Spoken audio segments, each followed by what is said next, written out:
दोस्तों स्वागत है आप सभी का एक बार फिर से आपके अपने YouTube चैनल डिफेंस पॉइंट पर। और दोस्तों आज के इस वीडियो में हम आप लोगों के लिए लेकर के आए हैं कोस्ट गार्ड नाविक एग्जाम की तैयारी के लिए जनरल साइंस और जीएस के मिक्स क्वेश्चंस का एक स्पेशल प्रैक्टिस सेट। तो दोस्तों वीडियो काफी ज्यादा इंपॉर्टेंट होने वाला है, तो इसको एंड तक देखिएगा। और अगर आप लोग चैनल के ऊपर पहली बार विजिट कर रहे हैं तो इसको सब्सक्राइब करना बिल्कुल भी ना भूलें। तो चलिए शुरू करते हैं वीडियो बिना किसी देरी के। तो देखिए पहला प्रश्न जो कि आपको यहाँ पे दिया गया है कि आरबीआई के द्वारा जो जारी 50 रुपए का नोट है उसके पीछे जो है आप लोगों को निम्नलिखित में से किसका रूपांकन देखने को मिलता है।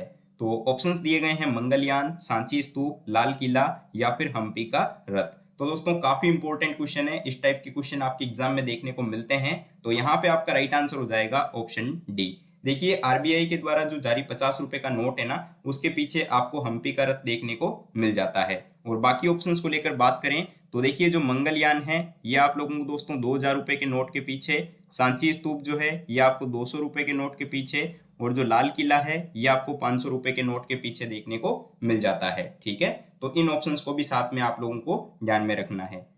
अब देखिए अगला प्रश्न जो कि आपको दिया गया है कि इनमें से किस राजपूत शासक ने जो है 1191 के तराइन के पहले युद्ध में जो है मोहम्मद गोरी को हराया था। तो आपके पास ऑप्शन है यहाँ पर मालदेव राठौड़, बप्पा रावल, राणा कुंभा या फिर पृथ्वीराज चौहान।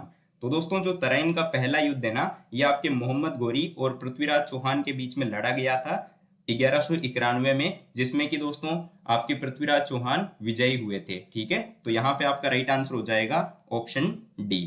ठीक है, और हाँ दोस्तों देखिए आपके एयरफोर्स के एग्जाम भी जो है जल्दी ही आने वाले हैं, उसके भी अब फॉर्म शुरू हो रहे हैं। ठीक है, और कोस्ट गार्ड का एग्जाम भी जो है अब आपका 10 से 15 दिनों के अंदर होने वाला है। तो ऐसे में दोस्तों कंपटीशन के अंदर लगातार बनाए रहना आपके लिए बहुत ज्यादा इंपॉर्टेंट हो जाता है। तो इसीलिए चलिए मैं आपको जो है आपके फायदे की एक बात बता देता हूँ कि अनअकैडमी दोस्तों आप लोगों के लिए लेकर के आया है defence exams special scholarship test, जिसमें कि दोस्तों आप लोग जो है फ्री ऑफ कॉस्ट इनरोल कर सकते हैं और साथ ही जो है अपनी प्रिपरेशन को आप लोग यहाँ पर चेकआउट कर सकते हैं। दोस्तों ये जो है आपके एनडीए, एफकेट, सीडीएस और बाकी सभी डिफेंस एग्जाम्स के लिए रहने वाला है। और ये जो स्कॉलरशिप टेस्ट है आपका 13 नवंबर सुबह 11 बजे से शुरू होगा। ठीक है, तो इसमें इनरोल करने के लिए लिंक मैं आपको वीडियो के नीचे डिस्क्रिप्शन बॉक्स में दे दूंगा और आप लोगों को कोड यूज में लेना है डिफेंस पॉइंट। ठीक है, और दोस्तों यहाँ पर जो रैंक 1 में आएंगे उनको जो है 40,000 तक का स्मार्टफोन दे जीतने का मौका मिलेगा, और जो रैंक नंबर 2 से लेकर 20 के बीच में होंगे उनको जो है 1000 रुपए के गिफ्ट वाउचर्स देखने को मिलेंगे, और भी कई सारे जो है प्राइजेस और स्कॉलरशिप आप लोगों को यहाँ पर देखने को मिल जाएंगे। ठीक है, तो इसकी लिंक मैं आपको इस वीडियो के नीचे डिस्क्रिप्शन बॉक्स में दे दूंगा। और दोस्तों अनअकैडमी के द्वारा एनडीए एग्जाम के लिए आपके 2 नए बैचेस भी शुरू किए जा रहे हैं जो कि आपके 17 नवंबर से लाइव हो जाएंगे, जिसमें कि डिफेंस के इन टॉप एजुकेटर्स के द्वारा आपको यहाँ पे पढ़ाया जाएगा। तो आप लोग जो है इसके अंदर भी इनरोल कर सकते हैं। इसके अलावा दोस्तों आप लोग मुझे अनअकैडमी के ऊपर फॉलो जरूर से कर लीजिएगा, क्योंकि कल जो है हमारी कोस्ट गार्ड एग्जाम के लिए स्पेशल क्लास होने वाली है। ठीक है, जिसके लिए टाइमिंग और जो क्लास की लिंक है वो मैं आप लोगों को इस वीडियो के नीचे डिस्क्रिप्शन बॉक्स में दे दूंगा। ठीक है, और पहली बार क्लास को अनलॉक करने के लिए कोड यूज में लेना बिल्कुल भी मत भूलिएगा डिफेंस पॉइंट। ठीक है, और इस कोड के बिना आप लोग जो है क्लास को अनलॉक नहीं कर पाओगे, तो इसको बिल्कुल भी मत भूलिएगा। अब देखिए प्रश्न संख्या 3। तो यहाँ पर दोस्तों आपको क्वेश्चन दिया हुआ है कि एक ऊंची छलांग लगाने वाला ऊंची छलांग से पहले जो है कुछ समय तक दौड़ता है ताकि वह जो है इनमें से कौन सा जो जड़त्व है वो प्राप्त कर सके जिससे कि वो जो है लंबी छलांग लेने में मदद करे उसे। ठीक है, तो आपके पास ऑप्शन हैं आराम, दिशा, आकार या फिर गति। तो सबसे पहले आप लोग जड़त्व के बारे में समझिए। तो दोस्तों इनर्शिया या फिर जो जड़त्व है ना, वो किसी भी वस्तु का वो गुण है जिसके कारण वस्तु जो है ना वो अपनी अवस्था परिवर्तन में विरोध करती है। ठीक है, यानी कि बोलने का मतलब क्या है, तो देखिए सिंपल बात है कि वस्तु अगर गति की अवस्था में है तो वो गति की अवस्था में रहेगी, और यदि वस्तु स्थिर अवस्था में है तो वो स्थिर अवस्था में ही रहेगी जब तक कि उस पर जो है कोई बाहरी बल आरोपित ना किया जाए। और एक ऊंची छलांग लगाने वाला जो है छलांग लगाने से पहले कुछ समय तक दौड़ता है ताकि गति का जो जड़त्व है वो उसे लंबी छलांग लगाने में मदद करे, क्योंकि दोस्तों हम लोग जानते हैं कि किसी वस्तु का द्रव्यमान जितना अधिक होगा उसका जड़त्व भी उतना ही अधिक होगा। तो right answer will be option D, inertia of motion, यानी कि गति का जड़त्व है। अब देखिए अगला प्रश्न जो कि आपको दिया गया है कि जो भारत का राष्ट्रीय चिन्ह है इसको जो है किस दिन अपनाया गया था। तो ये भी काफी इंपॉर्टेंट सवाल हो जाता है। तो आपको पता होगा कि जो राष्ट्रीय चिन्ह है भारत का, इसको जो है सारनाथ में मौर्य सम्राट अशोक के द्वारा बनवाए गए अशोक स्तंभ से लिया गया है। ठीक है, और दोस्तों इसको जो है 26 जनवरी 1950 को भारत के राष्ट्रीय चिन्ह के रूप में अपनाया गया था। तो सही जवाब हो जाता है आपका ऑप्शन बी। ठीक है, और दोस्तों जो आपके राष्ट्रीय चिन्ह है ना, तो इसके अंदर जो है देवनागरी लिपि में सत्यमेव जयते लिखा गया है, जिसका मतलब होता है कि सत्य की सदैव ही जीत होती है। ठीक है, और ये जो सत्यमेव जयते है ना, इसको मुंडोक उपनिषद से लिया गया है। तो इस पॉइंट को भी आप लोग साथ में ध्यान में रखेंगे। नाउ क्वेश्चन नंबर 5, और यहाँ पर आपके पास क्वेश्चन है कि निम्नलिखित में से किसे जो है श्वेत पर्वत यानी कि व्हाइट माउंटेन के नाम से भी जाना जाता है। तो देखिए ऑप्शंस दिए गए हैं चो ओयू, मकालू, लहोत्से या फिर धौलागिरी। तो यहाँ पे दोस्तों आपका सही जवाब हो जाएगा ऑप्शन डी। देखिए धौलागिरी चोटी को जो है श्वेत पर्वत या फिर जो है व्हाइट माउंटेन के नाम से भी जाना जाता है, और ये जो है ना हिमालय की एक उप श्रृंखला है जो कि पश्चिम में भेरी नदी और पूर्व में जो है काली गंडकी नदी के बीच में अवस्थित है। नाउ क्वेश्चन नंबर 6, और ये क्वेश्चन देखिए दोस्तों ऑलरेडी मैंने आपको पहले भी करवा रखा है, लेकिन उतना ही इंपॉर्टेंट क्वेश्चन हो जाता है। तो आपके पास क्वेश्चन है कि जो poverty and un British rule in India जो पुस्तक है ना, इसके लेखक कौन है। तो आपके पास ऑप्शंस हैं एनी बेसेंट, शशि थरूर, दादाभाई नौरोजी या फिर जयराम नरेश। तो राइट आंसर हो जाएगा ऑप्शन सी, दादाभाई नौरोजी।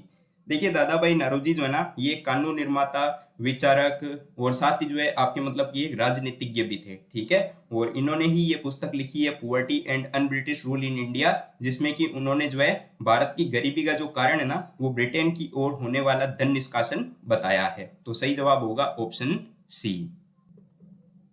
तो चलिए बढ़ते हैं अगले सवाल की तरफ। तो अब देखिए प्रश्न संख्या 7, और यहाँ पे क्वेश्चन है कि निम्नलिखित में से किस दिन को जो है विश्व जल दिवस के रूप में मनाया जाता है। देखिए दोस्तों कोस्ट गार्ड एग्जाम में जो है आपको इंपॉर्टेंट डेज में से एक क्वेश्चन देखने को मिलेगा।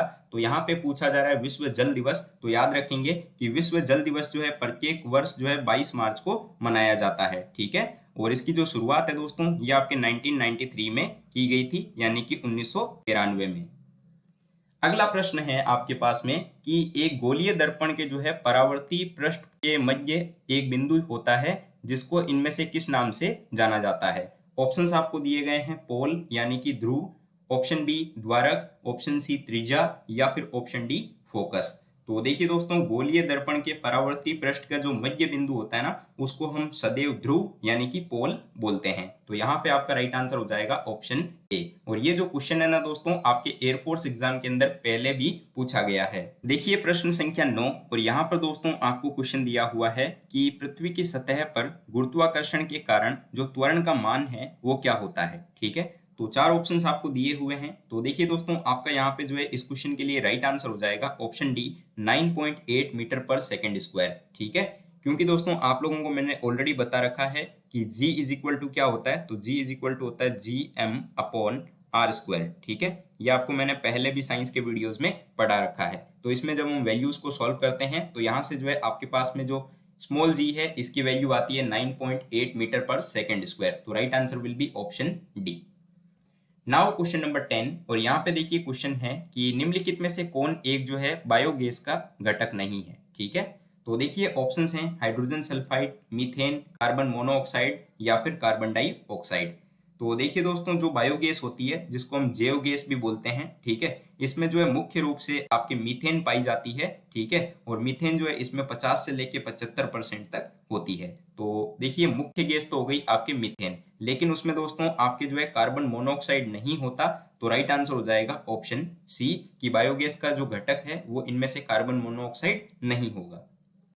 अब देखिए क्वेश्चन नंबर 11, यहाँ पर आपको क्वेश्चन दिया हुआ है कि जो सार्वभौमिक गुरुत्वाकर्षण कांस्टेंट g है इसके मूल्य की खोज जो है इनमें से किसके द्वारा की गई थी। तो ऑप्शंस दिए गए हैं Henry Cavendish, Antoine L Lavoisier, Isaac Newton या फिर जॉन डाल्टन। तो जो आपके सार्वभौमिक गुरुत्वाकर्षण नियतांक है यानी कि यूनिवर्सल ग्रेविटेशन कांस्टेंट g, इसकी जो खोज है ना दोस्तों ये हेनरी कैवेंडिश के द्वारा की गई थी। ठीक है, तो यहाँ पे राइट आंसर हो जाएगा ऑप्शन ए, और इसको दोस्तों कैपिटल जी के द्वारा रिप्रेजेंट किया जाता है। और दोस्तों इसकी जो वैल्यू है ना ये कितनी होती है, तो इसकी वैल्यू भी आप लोग याद रखेंगे 6.67 into 10 to the power -11 newton metre square पर केजी स्क्वायर। ठीक है, तो ये आपको जो है मात्रक के साथ में वैल्यू याद रखनी है। और दोस्तों याद रखेंगे कि जी का मान जो है पृथ्वी पर प्रत्येक जगह पर समान होता है।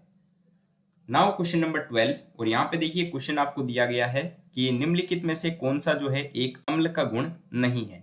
तो इनमें से बताना है आपको कि एसिड की प्रॉपर्टी कौन सी नहीं है। तो आपके पास ऑप्शंस हैं, अम्ल का स्वाद खट्टा होता है, ऑप्शन बी अम्ल का स्वाद कड़वा होता है, ऑप्शन सी अम्ल क्षार के साथ में मिलकर के लवण बनाता है, या ऑप्शन डी अम्ल नीले लिटमस को लाल में बदल देता है। तो दोस्तों हम लोग जानते हैं कि जो आपके एसिड होते हैं ना, उनके कुछ कॉमन प्रॉपर्टीज होते हैं, जैसे कि वो स्वाद में खट्टे होते हैं, नीले लिटमस को लाल कर देते हैं, और अम्ल जो है ना केवल जल की उपस्थिति में जो है अम्लीय गुण को दर्शाते हैं। ठीक है, इसके अलावा दोस्तों अम्ल क्षार के साथ में मिलकर के लवण भी बनाते हैं। लेकिन एक चीज याद रखिएगा कि ये स्वाद में कड़वे नहीं होते। तो right answer will be option B. अब देखिए अगला प्रश्न जो कि आपको यहाँ पर दिया गया है कि निम्नलिखित में से किस क्षेत्र में सार्वजनिक उपलब्धि के लिए भारत सरकार के द्वारा अर्जुन पुरस्कार दिए जाते हैं। Coast guard exam, air force exam और नेवी एमआर का प्रीवियस ईयर क्वेश्चन है। तो ऑप्शन है साहित्य, गरीबी उन्मूलन, खेल या फिर अर्थशास्त्र।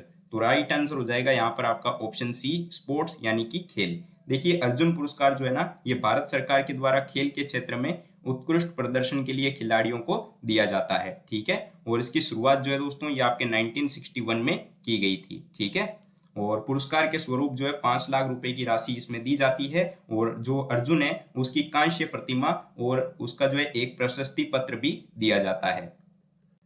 अब देखिए क्वेश्चन नंबर 14, और यहाँ पर क्वेश्चन है कि ऊपर उठाए गए हथौड़े के पास में क्या होता है। देखिए कंडीशनल क्वेश्चन जो है आजकल एग्जाम में देखने को मिलते हैं, तो ये क्वेश्चन भी इंपॉर्टेंट हो जाता है।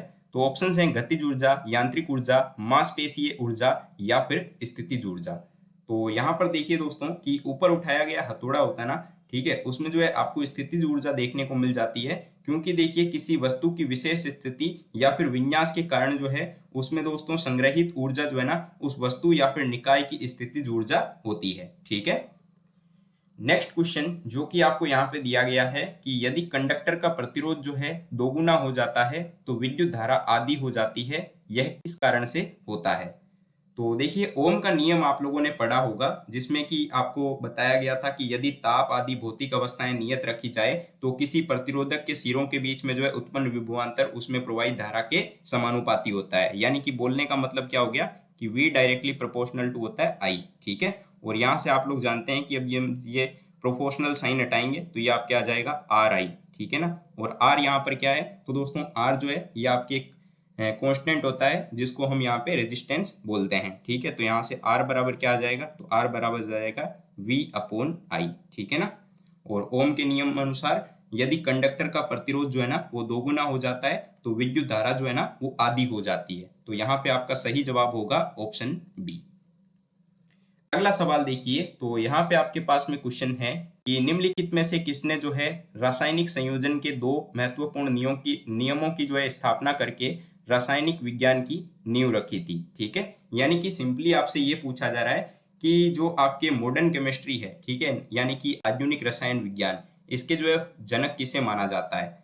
तो यहाँ पे देखिए दोस्तों आपका इन क्वेश्चंस में से राइट आंसर हो जाएगा option D, Antoine L Lavoisier को दोस्तों आपके जो है आधुनिक रसायन विज्ञान का पितामह या फिर जो है आधुनिक रसायन विज्ञान का जनक माना जाता है। ठीक है, और इन्होंने ही दोस्तों सबसे पहले सिद्ध किया था कि नाइट्रोजन और ऑक्सीजन जो है वो वायु के मुख्य घटक हैं, और इन्होंने ही ये भी बताया था कि जल जो है ना वो ऑक्सीजन और हाइड्रोजन का यौगिक है।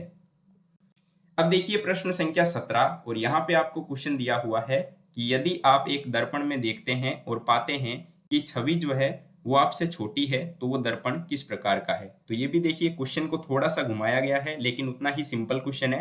तो देखिए दोस्तों वह दर्पण जिसकी परावर्तक सतह जो है ना वो बाहर की ओर उभरी हुई हो उसको जो है हम उत्तल दर्पण बोलते हैं। और उत्तल दर्पण पर आपको पता है कि बनने वाला जो प्रतिबिंब है वो ध्रुव और फोकस के मध्य में और दर्पण के पीछे आभासी और वस्तु से जो है छोटा बनता है। ठीक है, तो यहाँ पे राइट आंसर हो जाएगा ऑप्शन डी, कॉन्वेक्स मिरर यानी कि उत्तल दर्पण।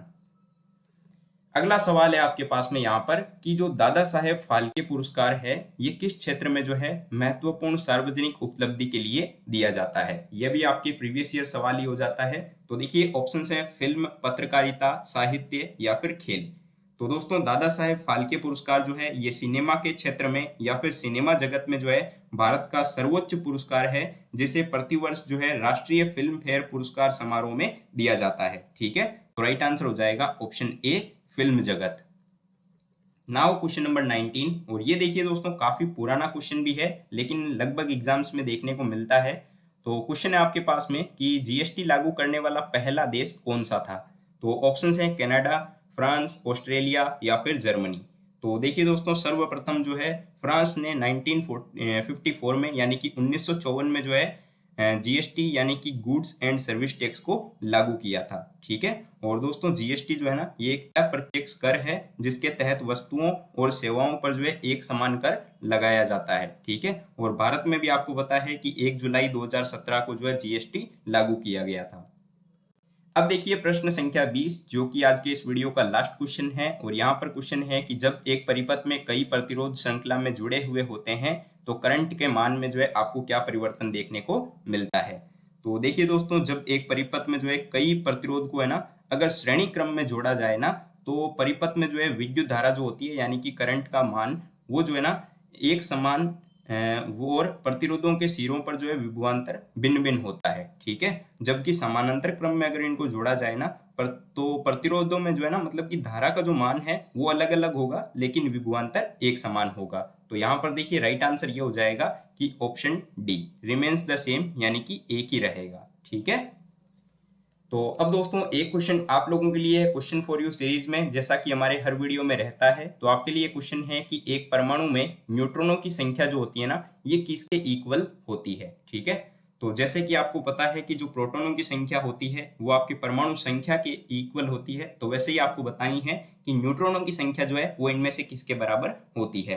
तो आपके पास ऑप्शन है द्रव्यमान संख्या माइनस परमाणुओं की संख्या, ऑप्शन बी। ठीक है, और अगला ऑप्शन आपको दिया हुआ है परमाणु संख्या, और लास्ट ऑप्शन आपको दिया हुआ है इलेक्ट्रॉनों की संख्या। तो जो भी इसका राइट आंसर है वो आप लोग इस वीडियो के नीचे कमेंट बॉक्स में कमेंट करके बताइएगा। वीडियो आपको पसंद आया हो तो इसको लाइक करिएगा, और पीडीएफ के लिए टेलीग्राम ग्रुप को जरूर से ज्वाइन कर लीजिएगा। उसकी लिंक जो है वो आपको वीडियो के नीचे डिस्क्रिप्शन बॉक्स में देखने को मिल जाएगी। ठीक है, और चैनल को सब्सक्राइब जरूर से कर लीजिएगा जिससे कि आप लोगों को हमारा फ्रेश कंटेंट मिलता रहे। तो हम मिलते हैं एक नए वीडियो में नए टॉपिक के साथ में, तब तक के लिए जय Hind and thank you so much for watching this video.